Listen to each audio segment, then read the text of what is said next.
ಇವತ್ತು ಒಂದು ಕಾನ್ಸ್ಟಿಟ್ಯೂನ್ಸಿಯಲ್ಲಿ ಉಮಾದೇವಿ ಅಕ್ಕ ಅವರು ತುಂಬ ಅಚ್ಚುಕಟ್ಟಾಗಿ ಶ್ರೀ ಆಂಜನೇಯ ಸ್ವಾಮಿ ದೇವಸ್ಥಾನದಲ್ಲಿ ಪೂಜೆ ಕಾರ್ಯಕ್ರಮಗಳನ್ನು ಇಟ್ಕೊಂಡಿದ್ರು.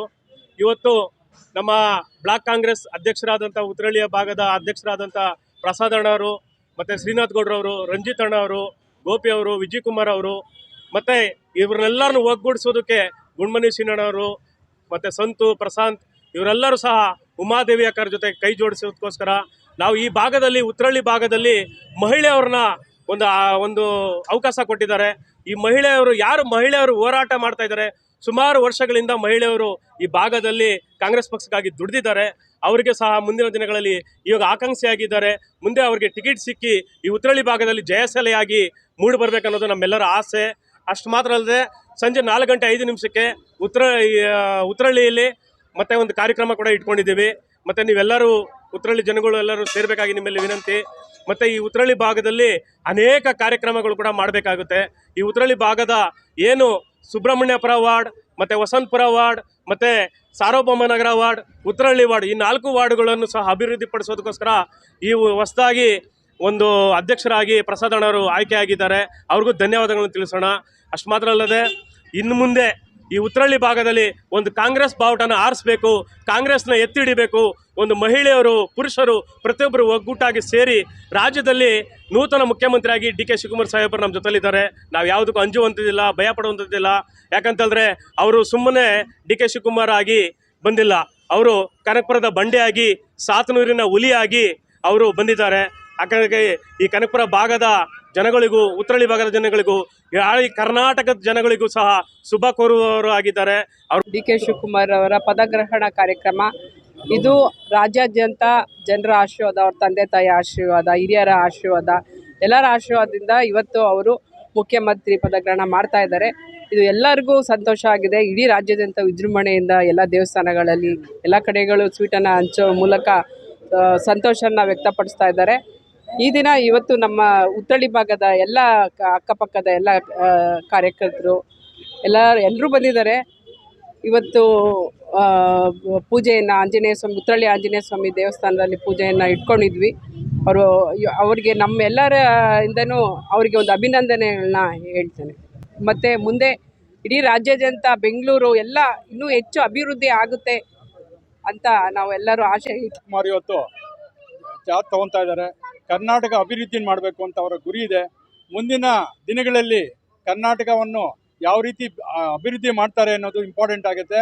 ಖಂಡಿತವಾಗಿ ಅವರ ವಿಷನ್ ಇದೆ, ಒಂದು ಮಾಡಬೇಕು. ಅದರಲ್ಲಿ ಮುಖ್ಯವಾಗಿ ಬೆಂಗಳೂರು ಅಭಿವೃದ್ಧಿ GBA ಏನು ಮಾಡಿದಾರೋ ಅದೆಲ್ಲ ಫುಲ್ ಡೆವಲಪ್ಮೆಂಟ್ ಮಾಡಿ ಜನಗಳಿಗೆ ತುಂಬ ಅನುಕೂಲ ಮಾಡಬೇಕು ಅಂತ ಅವರ ಆಸೆ ಇದೆ. ಖಂಡಿತ ನೆರವೇರುತ್ತೆ. ನಾವೆಲ್ಲ ಜೊತೆಲಿ ಕೆಲಸ ಮಾಡ್ತಾ ಇದ್ದೀವಿ. ಇವತ್ತು ಎಲ್ಲ ವಿಶೇಷ ಪೂಜೆ ಆಂಜನೇಯ ಸ್ವಾಮಿ ಹತ್ರ ಕೇಳ್ಕೊಳ್ತಾ ಇದ್ದೀವಿ. ಎಲ್ಲರಿಗೂ ಒಳ್ಳೇದಾಗಬೇಕು, ದೇವರು ಅವ್ರಿಗೆಲ್ಲ ಆಶೀರ್ವಾದ ಐಶ್ವರ್ಯ ಎಲ್ಲ ಕೊಡಬೇಕು ಅಂತ, ನಮ್ಮೆಲ್ಲರೂ ಕಾರ್ಯಕರ್ತರಿಗೂ ಶಕ್ತಿ ತುಂಬಬೇಕು, ಎಲ್ಲ ಒಳ್ಳೇದಾಗಬೇಕು ಅಂತ ಇವತ್ತು ಬಯಸ್ತಾ ಇದ್ದೀನಿ. ನಾವು ಯಾವಾಗೂ ಅಷ್ಟೇ ಚಿಕ್ಕ ವಯಸ್ಸಿಂದ ನೋಡಿದ್ದೀವಿ. ಅವರ ಏನೇ ಒಂದು ಆಂಜನೇಯನ ನಾವು ಪೂಜೆ ಮಾಡಿಕೊಂಡು ಮೊದಲನೇದಾಗಿ ಯಾವತ್ತೂ ಶ್ರೇಯಸ್ಸು ಆಯಸ್ಸು ಹೆಚ್ಚಿಗೆ ಆಗುತ್ತೆ.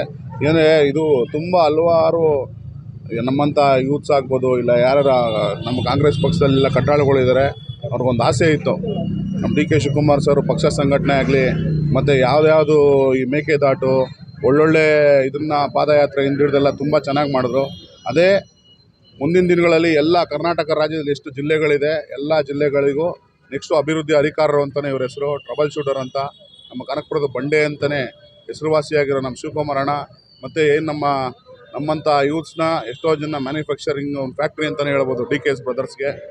ನಮ್ಮ ಸುರೇಶ್ ಅವರು ಅಷ್ಟೇ ಗ್ರೌಂಡ್ ಲೆವೆಲ್ ಯಾರು ವರ್ಕ್ ಮಾಡ್ತಾರೆ ಎಲ್ಲರನ್ನೂ ಒಂದು ವಿಶ್ವಾಸವಾಗಿ ತೊಗೊಂಡು ಒಂದು ಬೆಳವಣಿಗೆ ಮುಖಾಂತರ ಒಂದು ಪಕ್ಷ ಸಂಘಟನೆ ಗಟ್ಟಿ ಏನು ನಮ್ಮ ಬೆಂಗಳೂರು ಸೌತ್ ಆಗ್ಬೋದು, ಏನು ನಮ್ಮ ಗ್ರಾಮಾಂತರದಲ್ಲಿ 8 ಕಾನ್ಸ್ಟಿಟ್ಯೂನ್ಸಿ ಪ್ರತಿಯೊಂದು ಇವ್ರನ್ನೂ ಗುರುತಿಸಿ, ಆಮೇಲೆ ನೆಕ್ಸ್ಟು ಏನು GBA ಚುನಾವಣೆ ಬರ್ತಾಯಿದೆ, ಇದರಲ್ಲಿ ತುಂಬ ಎಲ್ಲ ಶ್ರಮ ಪಟ್ಟಿರೋಂಥ ಎಲ್ಲ ಅಭ್ಯರ್ಥಿಗಳು, ಆಮೇಲೆ ದಿನ ಬೆಳಗ್ಗೆ ಎದ್ದರೆ ಜನಗಳ ಮಧ್ಯೆ ಇರುವಂಥ ಎಲ್ಲ ನಮ್ಮ ನಾಯಕರುಗಳು, ನಮ್ಮ ಉಮಾದೇವಿ ಮೇಡಮ್ ಆಗ್ಬೋದು, ನಮ್ಮ ರಾಜು ಸರ್ ಆಗ್ಬೋದು, ಗುಂಡ್ಮಣಿ ಅಣ್ಣ, ಮತ್ತು ಯಾರ್ಯಾರು ಇದ್ದಾರೆ ಇಲ್ಲೆಲ್ಲ ಕಾರ್ಯಕರ್ತರು ತುಂಬ ಈಗಿಂದ ಅಂತಲ್ಲ, ಅವರು ಪಾಪ 30-35 ವರ್ಷದಿಂದನೂ ಪಕ್ಷ ಸಂಘಟನೆ ಮಾಡ್ಕೊಂಡು ಬಂದಿದ್ದಾರೆ. ಅಂದೇ ಸನ್ಮಾನ್ಯ ಡಿ ಕೆ ಶಿವಕುಮಾರ್ ಸಾಹೇಬರು ಅವರ ನೇತೃತ್ವದಲ್ಲಿ ಅವರು ಅಧ್ಯಕ್ಷರಾಗಿದ್ದರು. ಹಿಂದೆ ಗುಂಡೂರಾವ್ ಅವರಾಗಿದ್ದರು, ದಿನೇಶ್ ಗುಂಡೂರಾವ್ ಅವರು, ಅದಕ್ಕೂ ಮೊದಲು ಬೇರೆಯವರೆಲ್ಲ ಆಗಿದ್ದರು. ಪಾರ್ಟಿನ ಹೆಚ್ಚಿನ ರೀತಿಯಲ್ಲಿ ಸಂಘಟನೆ ಮಾಡೋಕ್ಕೆ ಭಾರಿ ಕಷ್ಟಪಡ್ತಾಯಿದ್ರು. ಆ ಸಮಯದಲ್ಲಿ ಒಂದು ದೃಢವಾದ ಸ್ಥಿತಿ ಇರಲಿಲ್ಲ. ಆ ಸ್ಥಿತಿನಲ್ಲಿ ನಮ್ಮ ನಾಯಕರಾದಂತಹ DK ಶಿವಕುಮಾರ್ ಸಾಹೇಬರಿಗೆ ಈ ಪಕ್ಷದ ಚುಕ್ಕಾಣಿಯನ್ನು ಕೊಡ್ತಾರೆ. ಆ ಪಕ್ಷದ ಚುಕ್ಕಾಣಿ ಅವ್ರಿಗೆ ಎಷ್ಟು ನೋವಿತ್ತು. ಈ ಟ್ಯಾಕ್ಸು GST ಪ್ರತಿಯೊಂದೂ ಕ್ರಮಬದ್ಧವಾಗಿ ನೀಟಾಗಿ ಕಟ್ಟಿಕೊಂಡು ಹೋಗ್ತಾ ಇರ್ತಕ್ಕಂಥವ್ರಿಗೆ ತೊಂದರೆ ಕೊಟ್ಟರು. ಅದರ ನೋವು ಮತ್ತು ಕಾರ್ಯಕರ್ತರು, ಇಡೀ ಕರ್ನಾಟಕದ ಕಾರ್ಯಕರ್ತರಿಗೆ ನೋವಾಯಿತು. ಆ ನೋವನ್ನು ಶಿವಕುಮಾರ್ ಅವರ ನೇತೃತ್ವದಲ್ಲಿ ಕಾಂಗ್ರೆಸ್ ಪಕ್ಷ ಬರಬೇಕು ಅಂತ ಹೇಳಿ ಸುಮಾರು 136 ಸೀಟು ಪ್ಲಸ್ 2 ಸೀಟು 138 ಸೀಟ್ಗಳನ್ನ ಕಾಂಗ್ರೆಸ್ಗೆ ತಂದುಕೊಟ್ರು. ಆ ಸಮಯದಲ್ಲಿ ಪಕ್ಷಕ್ಕೋಸ್ಕರ ದುಡಿದಂತಹ ಶಿವಕುಮಾರ್ ಹಾಗೂ ಸಿದ್ದರಾಮಯ್ಯ ಅವರ ಮಧ್ಯೆ ಪೈಪೋಟಿ ಇತ್ತು.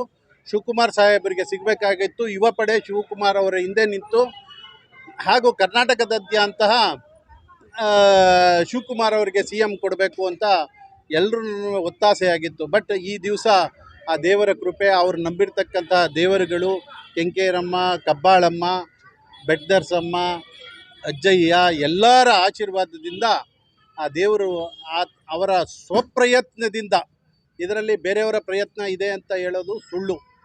ಒಂದು ಅವರು ನಂಬಿರ್ತಕ್ಕಂತಹ ದೇವರು, ಇನ್ನೊಂದು ಅವರು ಸ್ವಪ್ರಯತ್ನ. ಅವರು ಯಾವ ರೀತಿ ಪುಟಿದೆದ್ದು ಬಂದರು, ಅವರು ಕೊಟ್ಟಿರ್ತಕ್ಕಂತಹ BJP ಅವರು ಕೊಟ್ಟಿರ್ತಕ್ಕಂಥ ಟಾರ್ಚರು ಮತ್ತು ಇನ್ನೊಂದು ಎಲ್ಲವನ್ನೂ ನೋಡಿದ್ರೆ ಅವರ ರಾಜಕೀಯ ಜೀವನ ಅಂತ್ಯವಾಗಬೇಕಾಗಿತ್ತು. ಅಂತ್ಯವಾಗಲಿಲ್ಲ. ಅದನ್ನು ಇವರಿಗೆ ಮುಳ್ಳು ರೂಪದಲ್ಲಿ ಚುಚ್ಚುವಂತೆ ಮಾಡಿ ಇವತ್ತು 136 ಪ್ಲಸ್ 2 ಸೀಟನ್ನು ತಗೊಂಡು ಮುಖ್ಯಮಂತ್ರಿಗಳಾಗ್ತಾ ಇದ್ದಾರೆ. ಇವತ್ತು ನಮ್ಮ ಉತ್ತರಳ್ಳಿ ಭಾಗದಲ್ಲಿ ಉಮಾದೇವಿ, ಶ್ರೀನಾಥ್ ಗೌಡ, ರಂಜಿತ್ತು ಮತ್ತು ಇನ್ನೂ ಕೆಲವು ನಾಯಕರುಗಳು ಇದು ನಾವೆಲ್ಲ ಸೇರಿ, ನಾನು ಹೊಸದಾಗಿ ನನಗೂ ಬ್ಲಾಕ್ ಅಧ್ಯಕ್ಷನ್ ಮಾಡಿದ್ರು. ಈ ಭಾಗದಲ್ಲಿ ಉತ್ತರಳ್ಳಿ ಭಾಗದಲ್ಲಿ ಒಂದು ಯುವ ಪಡೆ ಕಟ್ಟಬೇಕು ಮತ್ತು ಇವ್ರನ್ನೆಲ್ಲ ಗೆಲ್ಲಿಸ್ಕೊ ಬರ್ತಕ್ಕಂಥ ಹೊಣೆಯನ್ನು